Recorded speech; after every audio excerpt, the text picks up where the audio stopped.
Is this the dagger?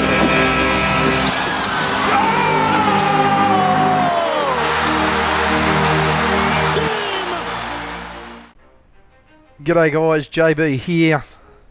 And game one of the NBA Finals is in the books, and there was absolutely no doubting as to whose game it was.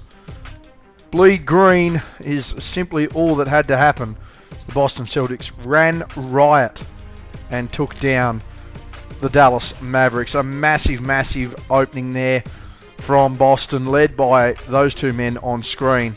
And that game was all but over pretty much immediately. But Boston really setting the tone, really setting the pace, and really showing that it's going to take a lot for Dallas to overcome in this NBA Finals. So without further ado, we'll get into the review of this one. And final score in this one, really easy, 107-89 in favour of the Boston Celtics. You've only got to look at the key contributors for Boston as well to point out that, yep, they were on. Jaylen Brown ended up finishing their top scorer, 22 points, 6 rebounds, 2 assists, to go with 3 steals and 3 blocks. Only the 2 turnovers on the game, 58.3 from the field, 33.3 from deep, 54.5 from the free throw line.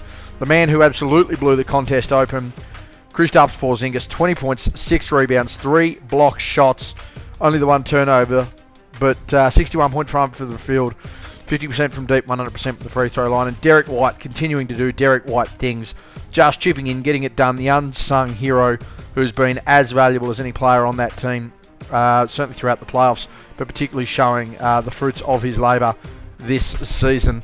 15 points, 2 rebounds, 5 assists and a steal to go with 2 turnovers, 45.5 from the field, 37.5 from deep, and 100% from the free throw line. On the other side of things there for Dallas, Luka Doncic with the 30 points, 10 rebounds, 1 assist to go with 2 steals.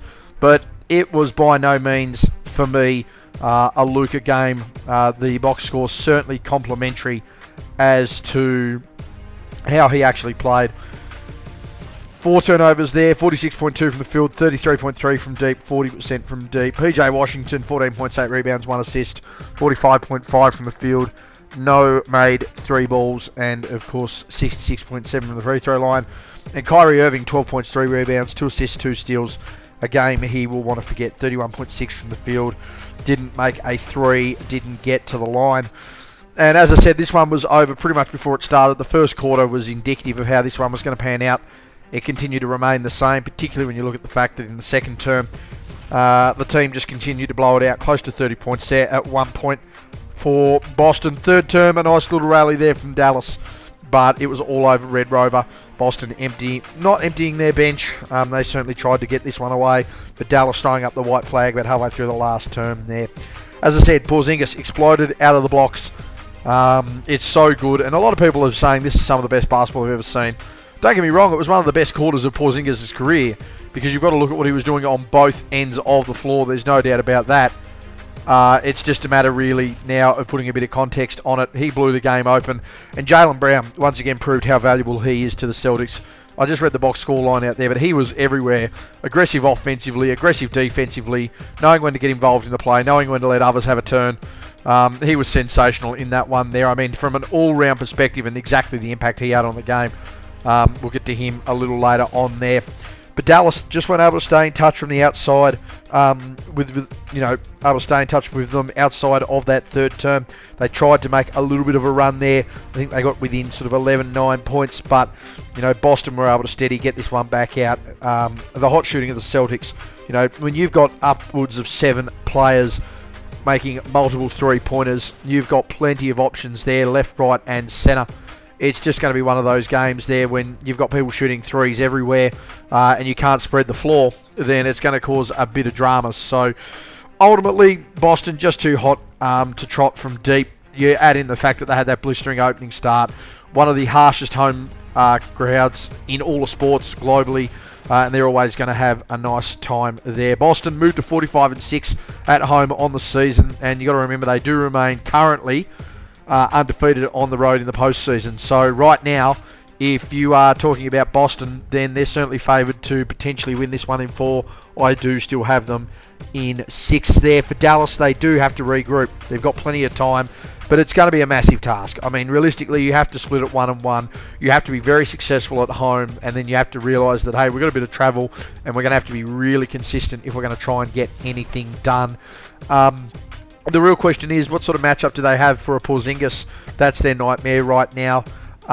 Daniel Gafford is going to have a lot to do with Kleber and Lively, so we'll see what goes on there. I think Green and Tatum are going to be as important as a PJ Washington, a Kyrie and a Luka, so we'll see what goes on there and Exum getting some minutes, but that's currently where it sits. Dallas can regroup. It'll be a massive task, and they do have time.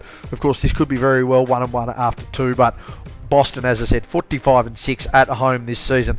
It's going to be really, really tough for me to see them, not getting any form of result there. A couple of small touch points there.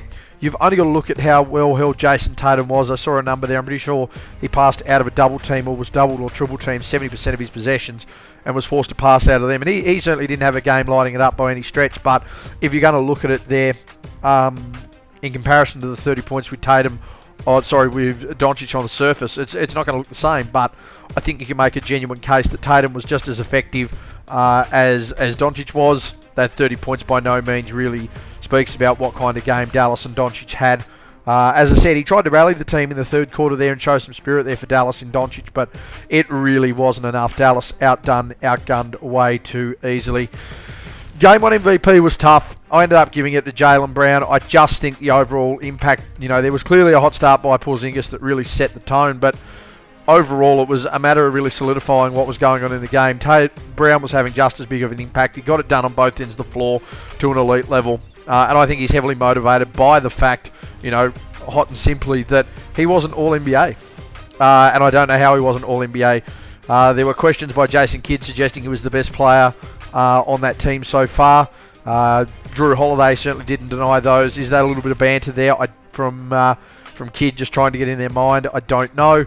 But when you're going to look at it, on the surface of it, the way he played and the way he's been in these postseason, he certainly has been the most valuable player for Boston so far. So 1-0 up in the series are the Celtics. What happens in Game 2? Well, that is yet to be seen. I mean, within 24 hours' time, we will know the answer to it. But it's going to take a hell of a task here by Dallas to really regroup. They need to make sure this is 1-1. If it's 2-0, I mean, you're looking at a Boston side that has not struggled on the road. Dallas is a different crowd, but you're talking about a different Boston team. They're running really deep and really hot right now, so we'll see how that one pans out. But right now, Boston in control, Jaylen Brown in control, and this has been one hell of a start to the finals. I mean, realistically, a quarter and a half of basketball has all but decided the NBA Finals so far. And if you're going to let Porzingis get hot, you do have to factor in the point that Jason Tatum hasn't had a good game yet, that Brown and Porzingis have only really played a half of basketball to get to where they're at. Derek White's going to continue to chip away. You've still got Hauser, you've still got Pritchard, you've still got Horford, all these guys that can chip in. And Drew Holiday has his capabilities as well. So a big task at hand for Dallas, but they can regroup. Plenty of time in the series. Anyway, guys, that's how I saw Game 1. I'll be back after Game 2, and we'll continue to have a chat about that one. Anyway, guys, that's been me. I'm out.